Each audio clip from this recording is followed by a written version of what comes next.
Olá, feliz sábado, caros irmãos, caros amigos, você que está conectado aqui no programa Lição Interativa. Seja bem-vindo nesta noite, quando estaremos estudando a lição da Escola Sabatina da Igreja Adventista do Sétimo Dia, Movimento de Reforma. É muito bom estar com vocês nesse momento, quando estudamos as Escrituras e aprendemos mais e crescemos no conhecimento, mas esperando que cada um de nós possamos aplicar esse conhecimento também na nossa vida diária. É muito bom estar com vocês e sejam todos bem-vindos.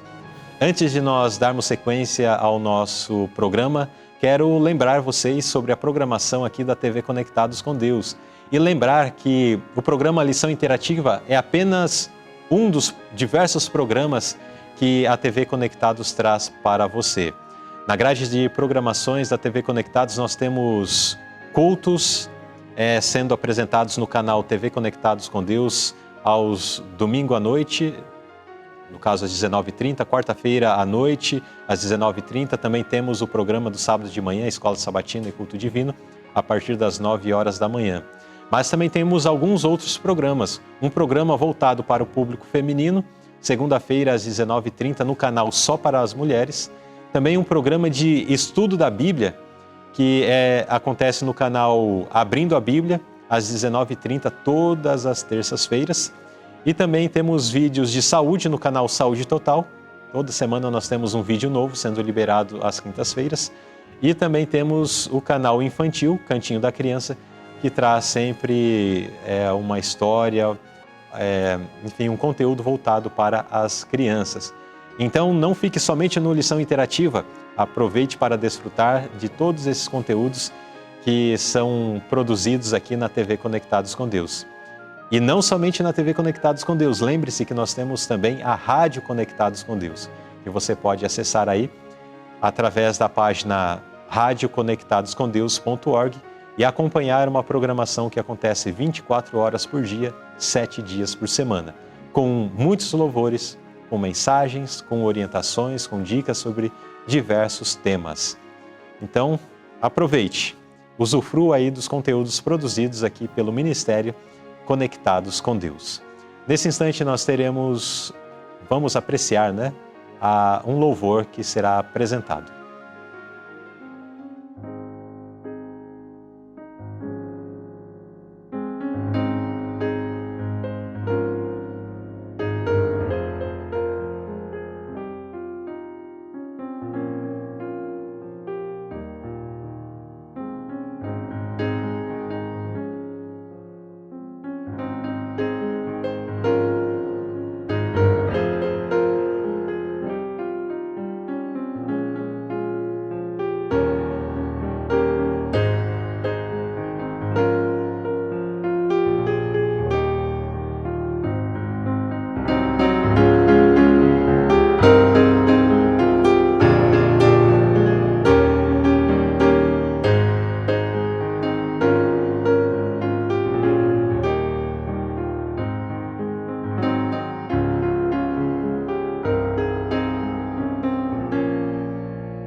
Louvado seja o Senhor por essa bela apresentação musical.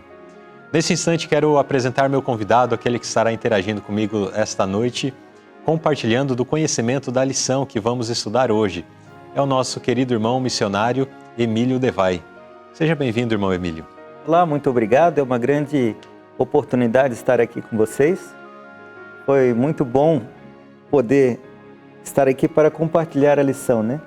Nós estudamos a lição toda semana e uma das maiores riquezas que nós temos na nossa igreja, com certeza, é a lição da escola sabatina, né? Com certeza. Porque a lição da escola sabatina é a nossa doutrina passada, aprendida e entesourada, né? Sim. Para a eternidade. Sim. Então é um grande privilégio estar aqui. Maravilha, muito bom, irmão Emílio. Com certeza teremos um momento muito especial agora que estaremos estudando a nossa lição.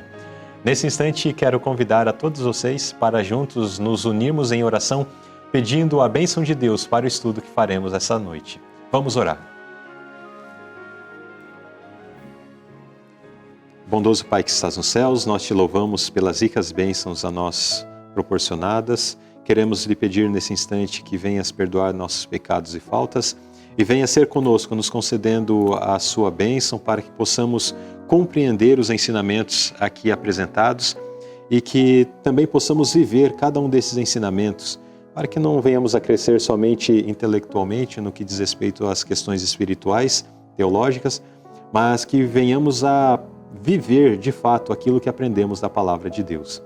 Pedimos a Deus que venha ser com cada internauta que acompanha o estudo apresentado aqui no programa Lição Interativa.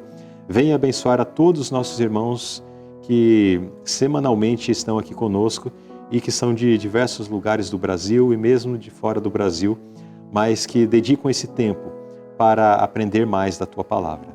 Te pedimos, ó Pai, todas essas bênçãos, confiados nos méritos de nosso amado Senhor Jesus Cristo. Amém. Amém.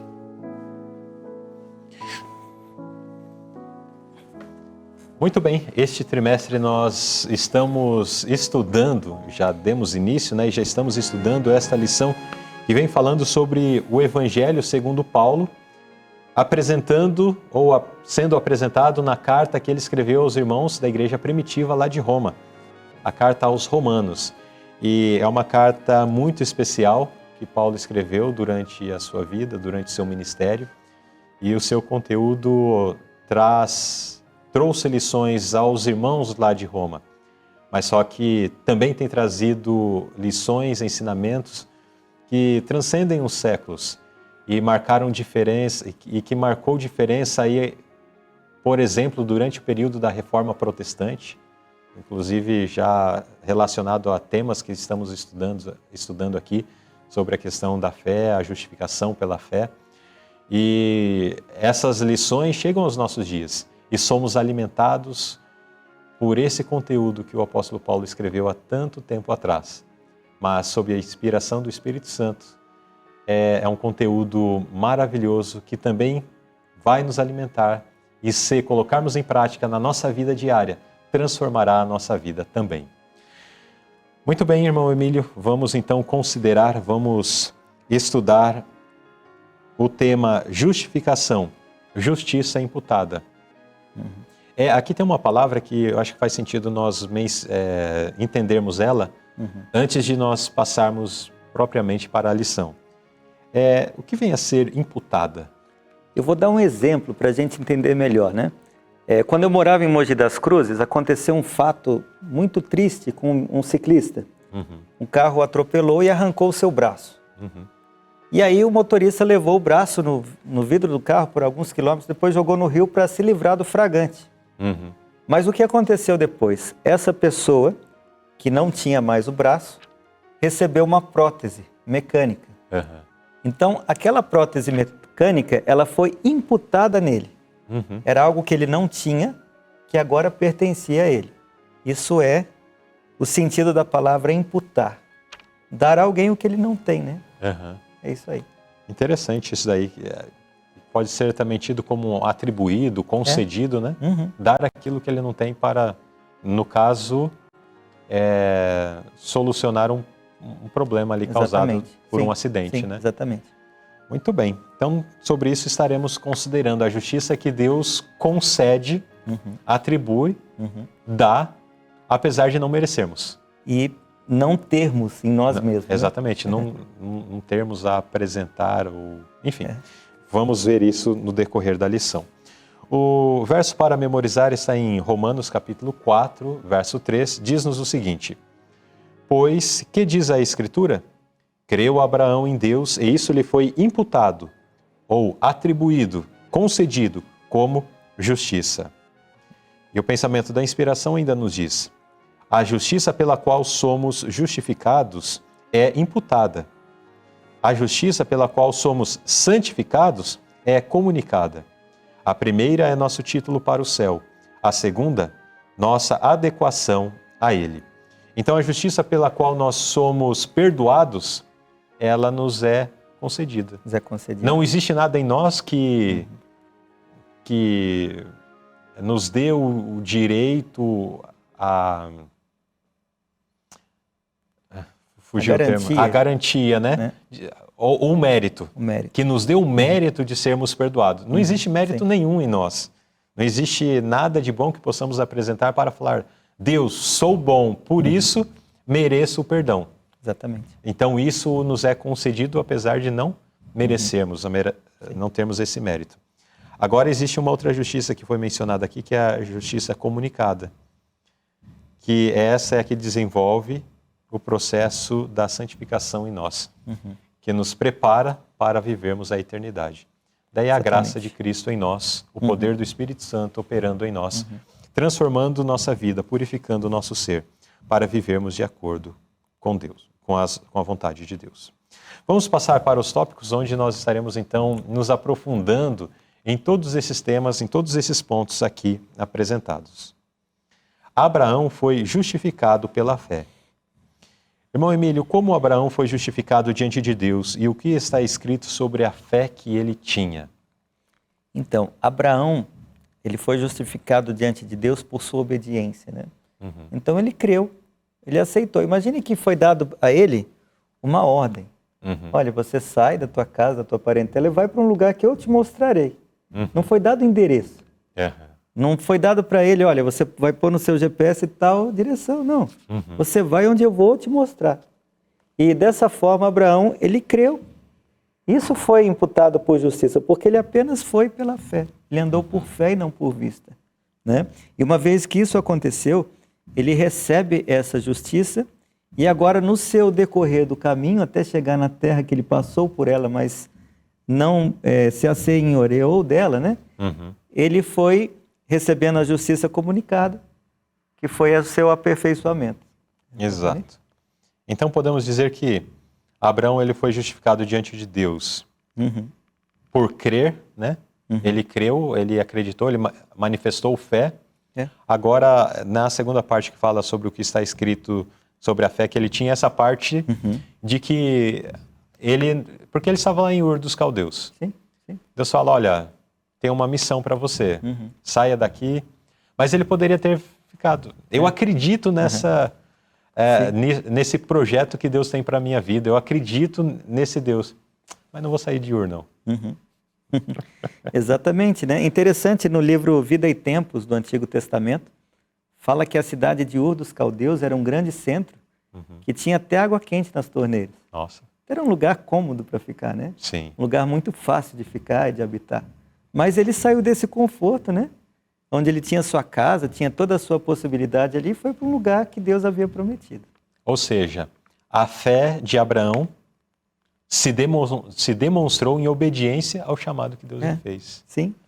Eu poderia ler um pedacinho da nota aqui? Sim, com certeza. Então diz assim, olha, a obediência inquestionável de Abraão é uma das mais notáveis evidências de fé encontradas na Bíblia. Para ele, a fé era o firme fundamento das coisas que se esperam e a prova das coisas que não se veem. Então foi inquestionável que Abraão fez um ato de fé por ele ter saído. Exato. Né?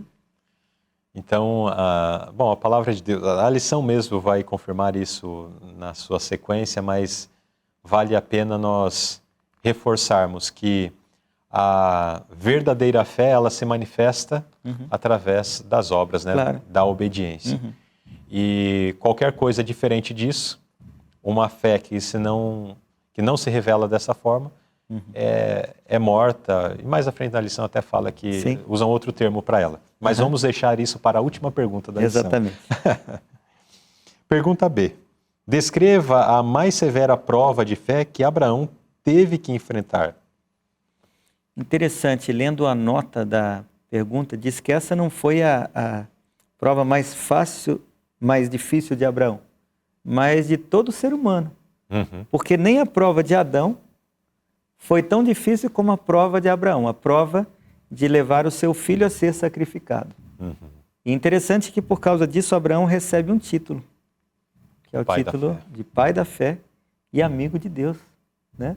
Porque Deus conheceu em Abraão que ele estava disposto a fazer qualquer coisa que Deus pedisse para ele. Então essa foi a maior prova. Ele levar Isaac a ser sacrificado era o único filho que ele tinha. E a promessa que multidões de nações sairiam dele. E agora, né? Por aqui, nesse período, provavelmente Ismael já não estava mais em casa. E agora o filho que ele tinha era Isaac. Mas mesmo assim, ele resistiu à prova, né? Sim. E diz a nota, olha, que todo o céu aplaudiu a sua fidelidade. Que coisa maravilhosa, né? De fato, foi uma cena maravilhosa. Nós mesmos, quando lemos, imaginamos o que aconteceu, nós nos alegramos na fidelidade de Abraão, Sim, né? sim. Nos alegramos na fidelidade de Abraão. E aí fica um grande exemplo para nós, né? Porque Abraão, é bonito nós olharmos para Abraão como nosso pai da fé. Mas a pergunta que vem à tona aqui é: e nós? Como tem sido a nossa relação de fidelidade para com Deus? Temos sido fiéis?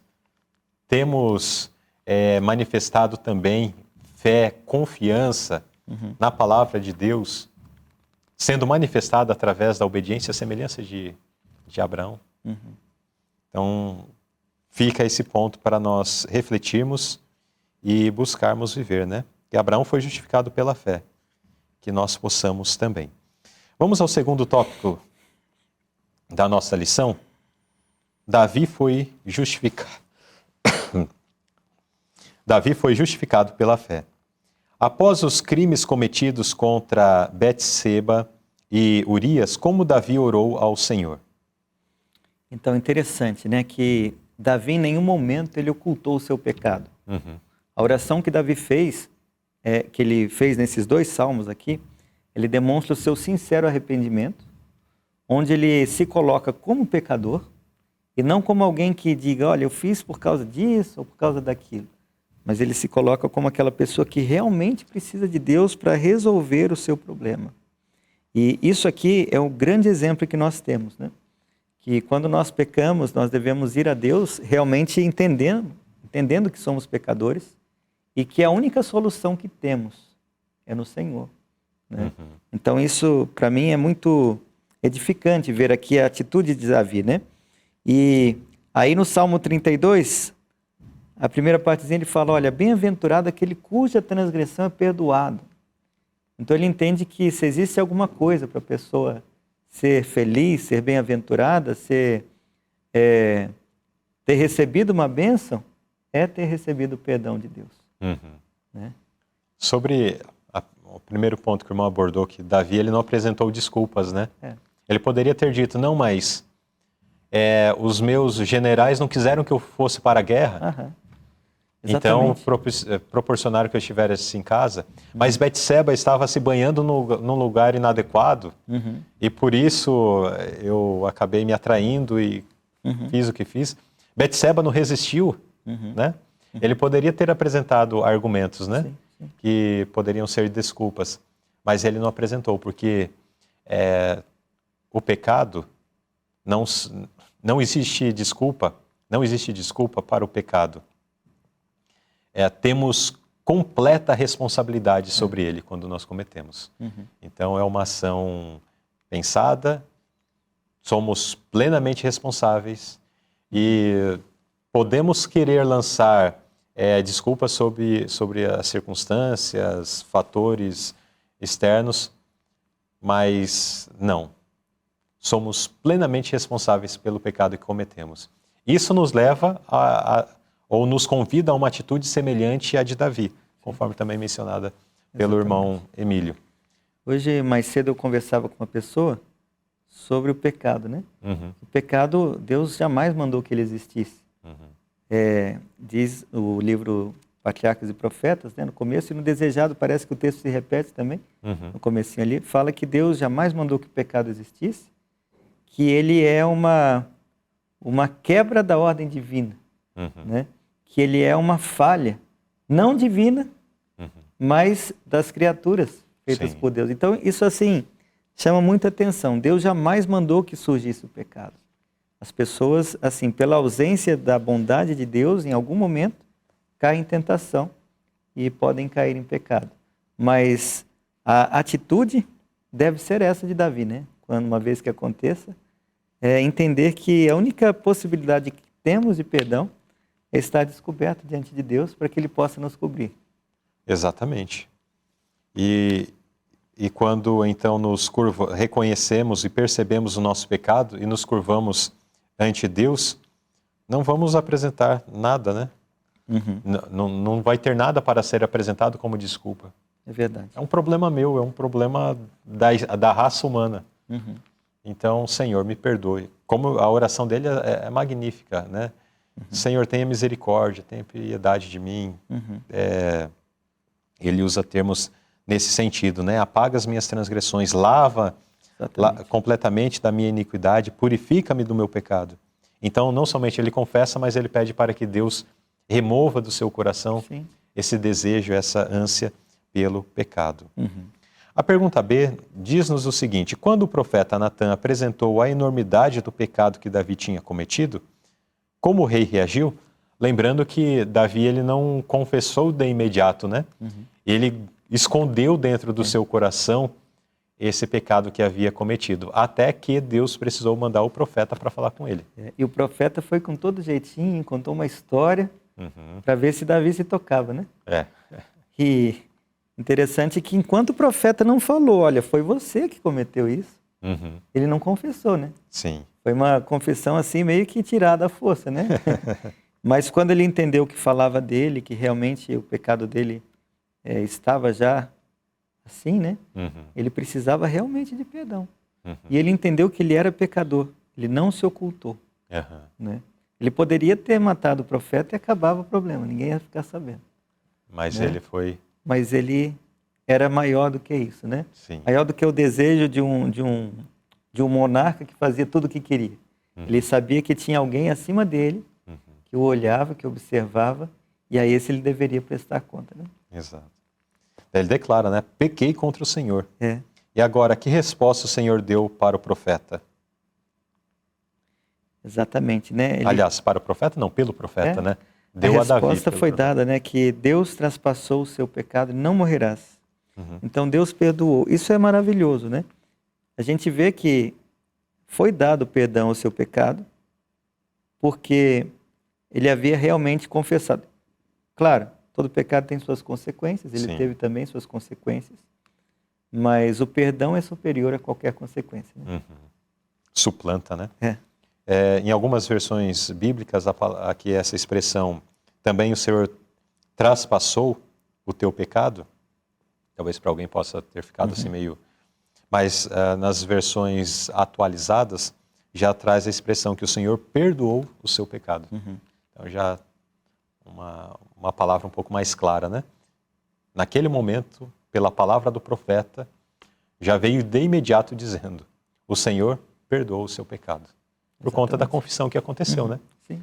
Ele mesmo daí declarou lá no verso da pergunta anterior, que nós já vimos, que enquanto ele não reconheceu o pecado, ele estava ali triste, seus ossos secando, como estio, a sua vida estava com uma completa miséria. Sim. Mas no momento em que ele confessou, então ele passou a desfrutar das bênçãos do Senhor, da alegria da salvação em Cristo Jesus. Pergunta-se o que o apóstolo Paulo revela sobre a experiência de Davi após ter se arrependido. Então veja, diz aqui a nota, o arrependimento de Davi foi sincero e profundo. Não houve nenhum esforço para amenizar o próprio crime, nenhum desejo de escapar dos castigos prometidos. Inspirou sua prece, mas ele viu a enormidade da transgressão contra Deus, viu a contaminação da alma, odiou o próprio pecado e não orou só por perdão, mas por pureza de coração. Davi não abandonou a luta em desespero, viu evidências de perdão e aceitação nas promessas de Deus e pecadores arrependidos. Então, aqui a nota, mas o que o apóstolo Paulo fala com isso? Ele declara que o homem que, diz aqui o verso 6, assim também Davi declara, bem-aventurado o homem a quem Deus imputa a justiça, sem as obras, dizendo, bem-aventurado aqueles cujas maldades são perdoadas e cujos pecados são cobertos. Então é interessante aqui que é imputado a justiça, né? Como é o tema central, né? Uhum. Então, o apóstolo Paulo explica essa experiência. Deus coloca a justiça, coloca o perdão para aquela pessoa que não tem isso nela. Né? E não tem crédito nenhum. Não tem crédito nenhum, não tem possibilidade, né, de mudança. Naquele livro Paz Interior, na página 17, diz que o homem por si só, ele pode ter uma mudança aparente, né? Mas que a educação, a cultura, esforço próprio, se não tiver isso aqui, a graça de Cristo, né, que vem de dentro para fora, não há possibilidade de melhora, não há possibilidade de mudança. Então, o apóstolo Paulo, ele fala em Romanos justamente isso, né? Que a pessoa recebe essa justiça imputada e uma vez que Davi recebeu isso, por meio do seu arrependimento, ele encontrou uma nova experiência com Deus. Né? Uhum. Exatamente. Muito bem. Vamos seguir com a nossa lição. Vamos para o terceiro tópico, justificado antes ou após o batismo. Uma pergunta, né? Vamos ver aqui o que a lição tem a nos ensinar. Abraão foi justificado pela fé antes ou depois da circuncisão? Primeiro ele acreditou em Deus, ou primeiro ele foi circuncidado para ter entrada ou estabelecer um pacto com Deus? Né? Então veja, igual quando Cristo conversou de noite ali com aquele rico, né, que veio buscá-lo, ele falou, olha, você tem que nascer da água do Espírito. Mas aqui no caso da circuncisão, primeiro se nasce espiritualmente, né? Ele creu e foi. E veja que a circuncisão se deu na sua vida quando ele já era um homem de uma idade avançada, muitos anos depois, né? Sim. Da sua primeira experiência com Deus. Sim. Então, exatamente isso. A pessoa é justificada pela fé, Abraão foi justificado pela fé antes da circuncisão. Né? A circuncisão foi apenas um ato de fé. Exato. Né? Que ele realmente cria na promessa que Deus havia feito com ele. Muito bem. Agora, qual era o propósito dessa circuncisão? Então, o rito da circuncisão era um selo que tinha alguns significados. Né? Tinha o significado da higiene, tinha o significado do pacto, que a partir daquele pai que era Abraão, né, toda a linhagem e descendência que viesse seriam os escolhidos de Deus, né? Isso é um dos motivos, mas um dos principais pontos que a nota fala aqui diz o seguinte, olha, o selo da justiça da fé, quando estava na circuncisão, devia ser observado pelo patriarca e seus descendentes como um sinal de que eram devotos do serviço de Deus e, portanto, separados dos idólatras e que Deus os aceitava como seu tesouro peculiar. Então era um voto de separação. Né? Então esse era o grande propósito da circuncisão. Fazer um ato de separação entre aquele que servia a Deus e aquele que não servia. Né? Era uma marca de distinção, né? Uma marca de distinção. Então aquele que tinha essa marca, ele manifestava que o seu interesse, ele pertencia a Deus, né? Nesse caso aqui, da questão religiosa. Agora, aqui nós encontramos um paralelo com o batismo. O batismo é a circuncisão. Exatamente. Então a pergunta seria, qual era o propósito ou qual é o propósito do batismo? Certo. E o propósito do batismo de igual forma, né? A pessoa, uma vez que creu e ele aceitou a fé, quem crê e for batizado será salvo, né? Então ele creu. Agora ele é batizado para confirmar que ele se separa para Deus, ele está separado para Deus para seguir agora uma vida nova, né? Uma novidade de vida. E aqui uma partezinha da nota diz assim: a ressurreição de Cristo é comemorada por sermos sepultados com ele no batismo e erguidos da sepultura líquida de modo semelhante à sua ressurreição para viver uma novidade de vida. Então, assim como a circuncisão era um voto de separação, o batismo também é um voto de separação. Inclusive o termo santificado significa separado, né? Exato. Então é um voto, é feito quando a pessoa entende que ele já tem um compromisso com Deus. Agora ele confirma publicamente por esse ato, né? Agora uma coisa interessante, Luzilei, que eu notei, é por que a circuncisão era feita no homem, né? E por que a circuncisão era feita num lugar que deveria ficar escondido? Porque essa separação era algo interno, né? Então a mente com Deus. Mais tarde, muitos anos depois, é que veio o cordão azul. Sim. Mas no início não havia isso. Era apenas algo interno. E aquela pessoa que havia feito esse voto, ele conhecia, não havia uma distinção, a não ser o conhecimento que ele tinha do seu Criador, né? E hoje nós temos algo um pouco diferente disso, né? Além do voto interno que nós fazemos, nós temos o privilégio de demonstrar exteriormente também, né? Então, é algo muito maravilhoso isso, porque o batismo nos separa. O batismo, ele não é assim como uma pessoa me falou, você vai batizar. Quando eu me batizei, eu tinha 14 anos. Você vai cortar suas asas, você tem 14 anos, tem a vida toda pela frente. Eu falei, eu não vou cortar minhas asas. Eu apenas estou fazendo um compromisso para que eu possa voar mais alto, né? Até se encontrar com o Senhor. Sim. Então, graças a Deus, o batismo é isso. Ele é um compromisso, ele é um voto que nós fazemos, que nos separa para Deus e nos prepara para o encontro com Ele.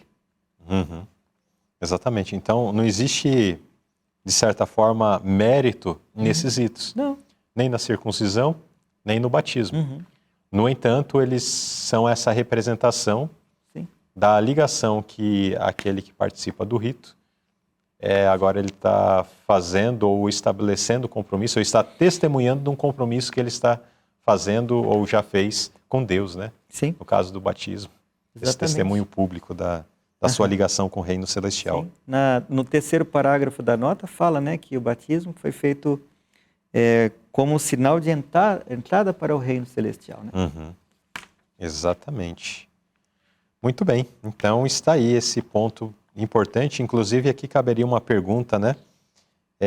Você, internauta, que está nos acompanhando, você já fez essa decisão, já participou desse rito do batismo? Já deu esse passo, testificando publicamente de que a sua vida não é mais uma vida dada às coisas do mundo, mas que você pertence ao reino dos céus? Se você ainda não deu esse passo, dê esse passo, é muito importante. Testemunhar publicamente para as pessoas ao redor, também para o mundo espiritual, de que você é um ser que entregou a sua vida para Deus e que o seu compromisso agora é com Deus e não mais com este mundo.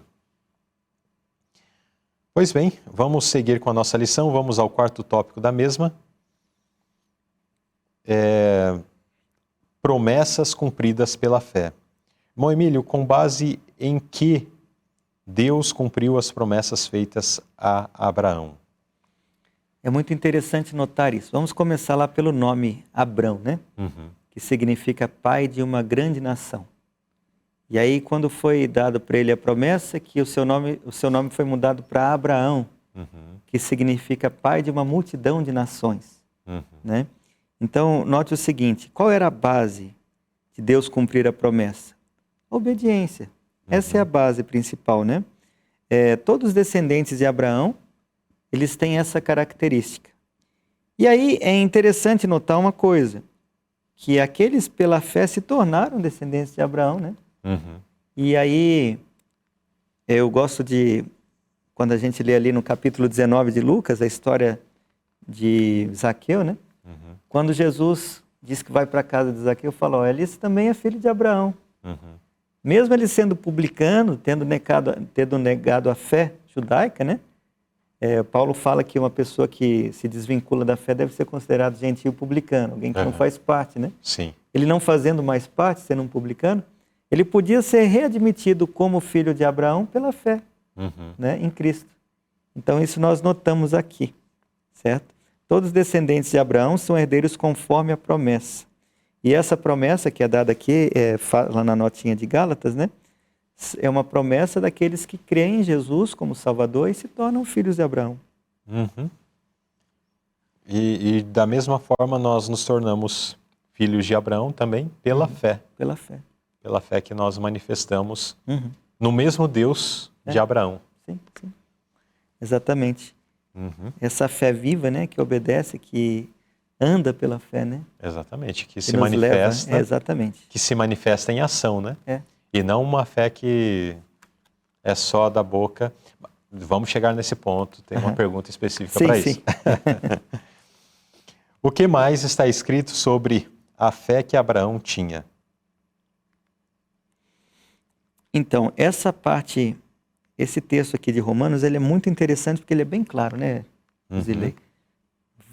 Poderíamos ler todo o texto? Pode sim, fique à vontade, meu Emílio. Diz assim, ó, o qual em esperança creu contra a esperança que seria feito pai de muitas nações, conforme o que lhe fora dito. Assim será a tua descendência. E não enfraqueceu na fé, mas atentou para o seu próprio corpo já amortecido, pois era já de quase 100 anos. Nem tampouco para o amortecimento do ventre de Sara, e não duvidou da promessa de Deus por incredulidade, mas foi fortificado na fé, dando glória a Deus, e estando certíssimo de que ele tinha prometido também, o que ele tinha prometido era também poderoso para fazer, pelo que isso lhe foi também imputado como justiça. Então agora imagina, né, irmão Luzilei, uma pessoa que está numa idade avançada, a esposa nunca teve filhos por causa de esterilidade, não é algo tão fácil, né, de se compreender e acreditar. Sim.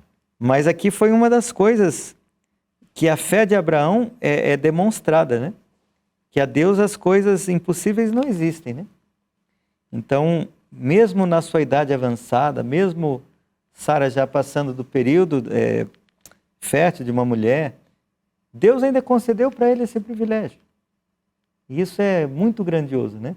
Tanto a fé como o cumprimento da promessa, né? Exato. Então, a gente tem fé em Deus, porque Deus é aquele que faz o que Ele promete. Não é alguém que vai nos dizer que vai dar algo e não vai dar. Ele faz o que promete, ainda que para nós pareça tardio às vezes, mas Ele faz no momento certo, de acordo com a necessidade. Exato. E podemos perceber ainda nesse contexto que a base de tudo isso foi uma graça da parte de Deus, né? Porque mesmo Abraão, o que Abraão tinha de especial para Deus escolhê-lo como o pai das muitas nações, né? Foi alguém que Deus chamou. Sim. Mas esse alguém que Deus chamou correspondeu. Uma experiência semelhante, mas que também podemos encontrar um certo paralelo como sendo uma experiência de fé, foi no chamado de Deus para que pessoas no início do movimento adventistas, que Deus chamou para serem profetas, né? Deus chamou não correspondeu. Deus chamou outro, não correspondeu.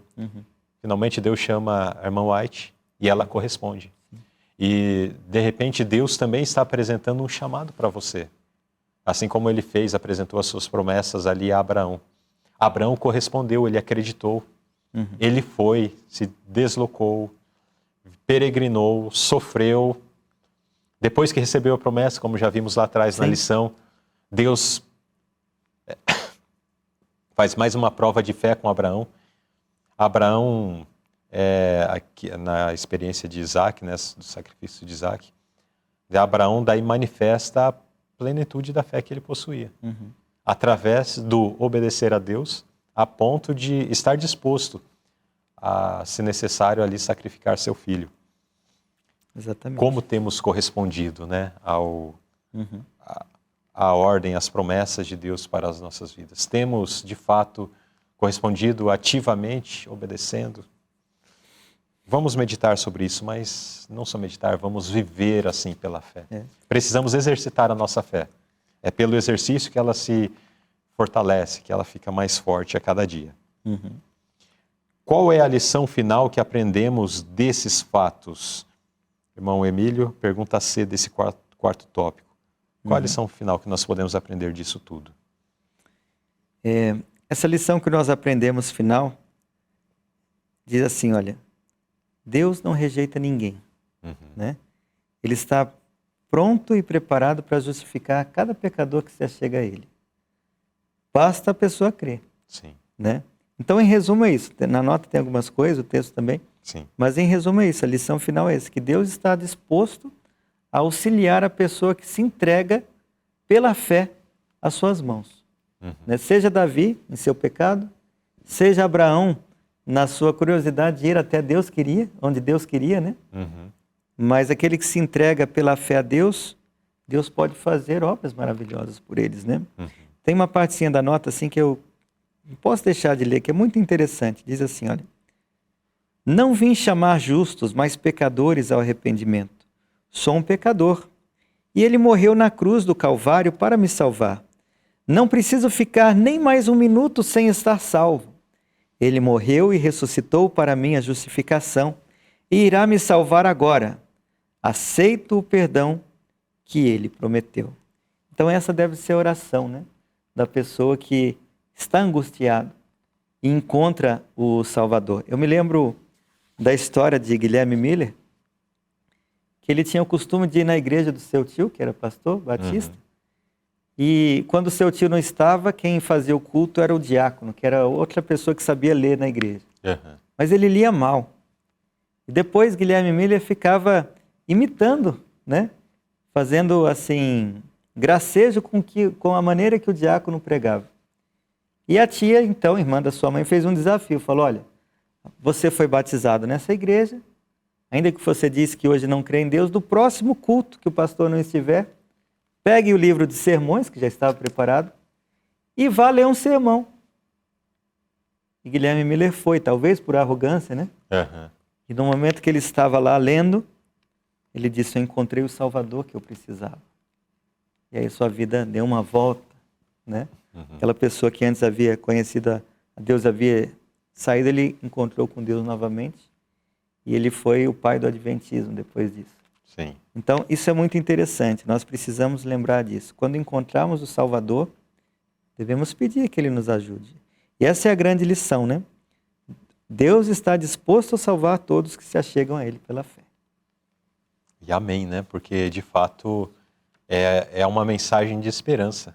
Quantas pessoas entram em estado de depressão ou se perdem a completa esperança em relação à vida eterna, em relação às questões espirituais, por conta de repente, alguma dificuldade que enfrentou na vida, um afastamento, ou, enfim, um problema, se afastou, se envolveu com pecado, foi longe segundo a sua concepção, e aí fica achando que não existe mais esperança.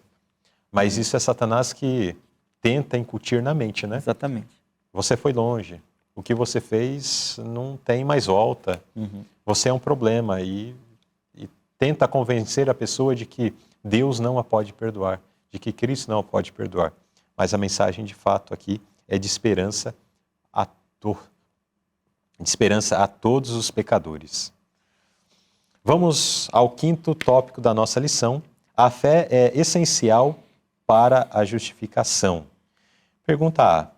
Qual é a definição bíblica de fé? Então, Hebreus 11, 1 fala que a fé é o firme fundamento das coisas que se esperam e a certeza das coisas, ou a prova das coisas que não se veem. Isso é interessante, porque fundamento e alicerce são sinônimos, né? Então, fundamento ou alicerce é o que está por baixo, o que sustenta. Uhum. Mas se esse fundamento é firme, é porque esse fundamento já foi testado. E já se sabe que ele é firme, né? Então, é um fundamento testado e aprovado. É a fé. E é uma certeza daquilo que a gente não pode ver. Imagine que é interessante, né?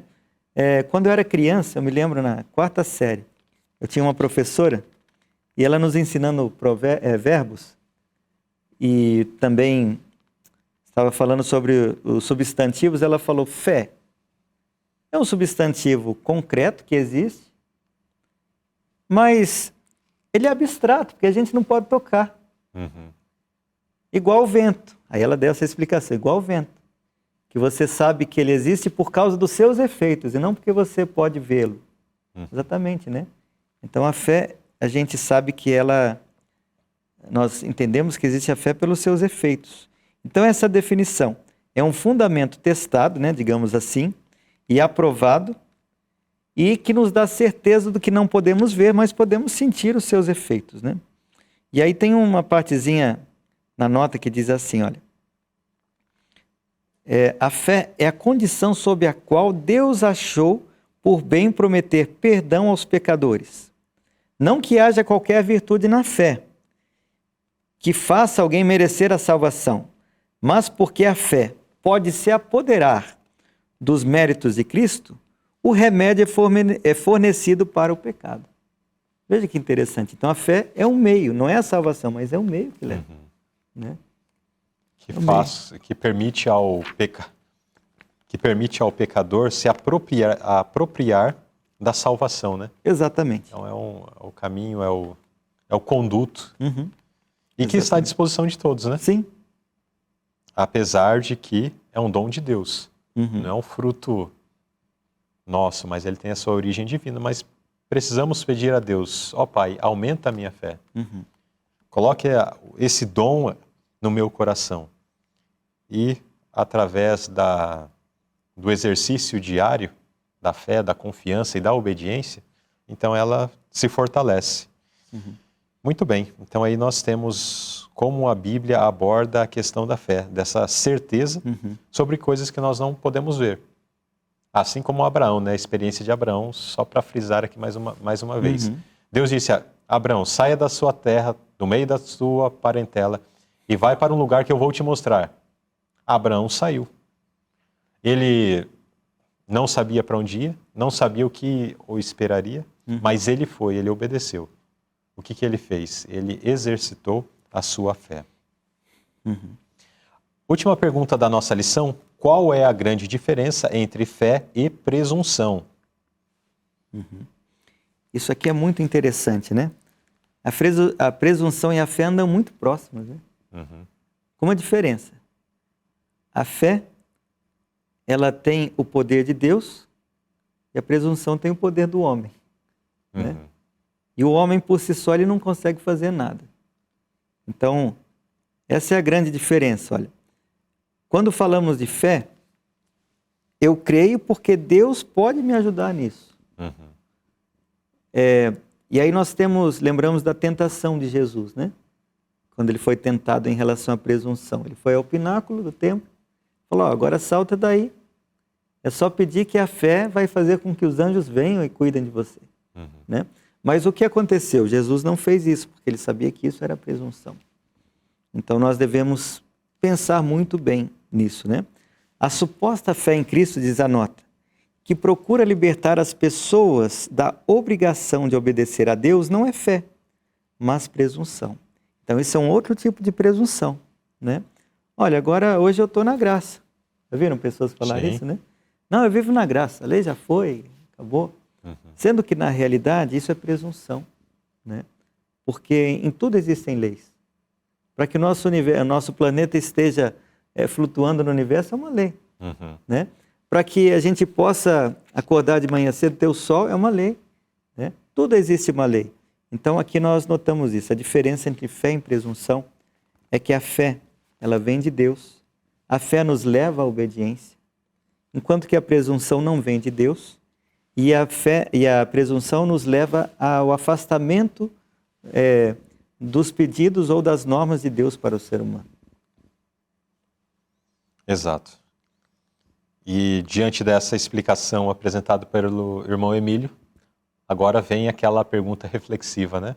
O que temos manifestado na nossa vida, fé ou presunção? Então, no momento em que nós começamos a questionar a vontade de Deus,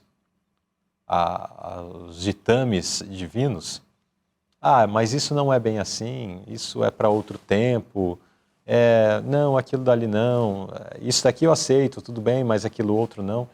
A partir do momento que nós fazemos isso, nós estamos tendo uma atitude presunçosa. Uhum.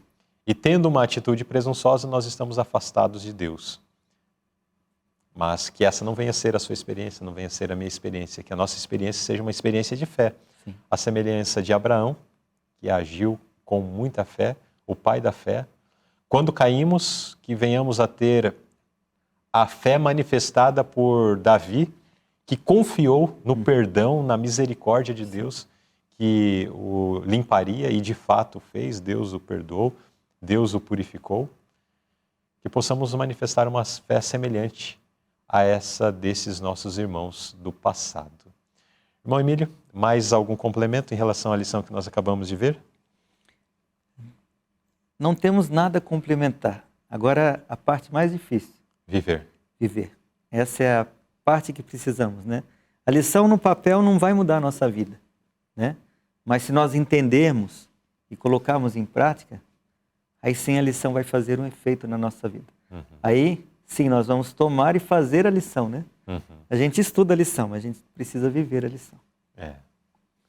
Aí sim vai fazer sentido para a nossa vida. Assim vai fazer sentido, né? Muito bem.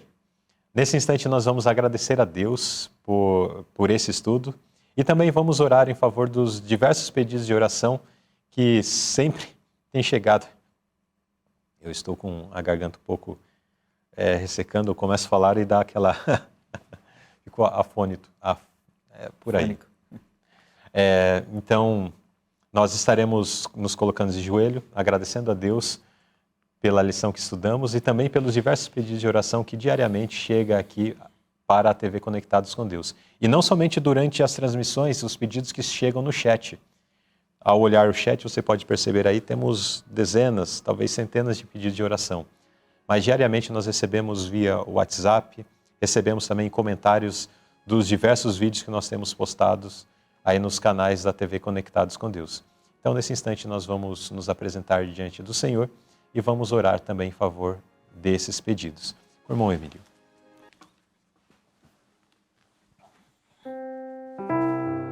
Santo Pai Celestial, na Tua presença estamos nesse momento, muito agradecidos pela vida, pela saúde e pelas bênçãos que nos concede a cada instante. E agora, Senhor, nós agradecemos especialmente por essa tão maravilhosa lição que demonstra a Tua tão grandiosa bondade para conosco, mesmo não merecendo. E assim pedimos, Senhor, nesse momento, que perdoe os nossos pecados. Pedimos, Senhor, que nos faça estar cada dia mais perto de Ti, que nós possamos aceitar a Tua graça, a Tua justiça imputada em nós, para que possamos seguir um caminho, andando conforme a Tua vontade. Pedimos, Senhor, também pelos internautas que nos acompanham e também pelos pedidos que foram apresentados nessa noite. Tenha piedade de cada um. Ajuda, Senhor, que as respostas sejam feitas não de acordo com o que às vezes queremos, mas de acordo com o que é melhor para nós. Abençoa também, Senhor, cada família que está conectada nessa noite, estudando a Tua Santa Palavra, especialmente os nossos amigos que ainda não fazem parte dessa fé, mas que eles possam a cada dia enriquecer-se mais e mais no conhecimento da Tua Santa Palavra. Dá-nos a Tua paz, nós pedimos e agradecemos em nome de Jesus. Amém. Amém. Muito bem. Irmão Emílio, quero dizer que foi muito bom dialogar contigo nessa hora de estudo da Palavra de Deus. Com certeza podemos aprender bastante dessa lição. Ok, muito obrigado pelo convite. Para mim também foi muito edificante. Eu espero que também tenha sido para os nossos amigos internautas que estão acompanhando e que nós possamos a cada dia, por propósito, não apenas estudar, mas viver essas lições, pois isso será para a nossa eternidade. Amém. Queremos agradecer também a você, internauta, que esteve conosco nestes momentos que estivemos estudando esta lição. Que Deus possa vos abençoar também ricamente. E vamos viver essa lição, porque muito mais do que conhecer é praticar. A fé sem as obras, ela é morta. O conteúdo somente como algo que enriquece o nosso saber, que valor tem? Precisamos viver esses ensinamentos maravilhosos que temos recebido dessa lição, que vem trazendo ensinamentos da carta de Paulo escrita aos Romanos. Que Deus os abençoe e na próxima sexta-feira, a partir das 19h30, estaremos aqui para mais um momento de estudo da lição da Escola Sabatina. Que Deus os abençoe e até o nosso próximo encontro.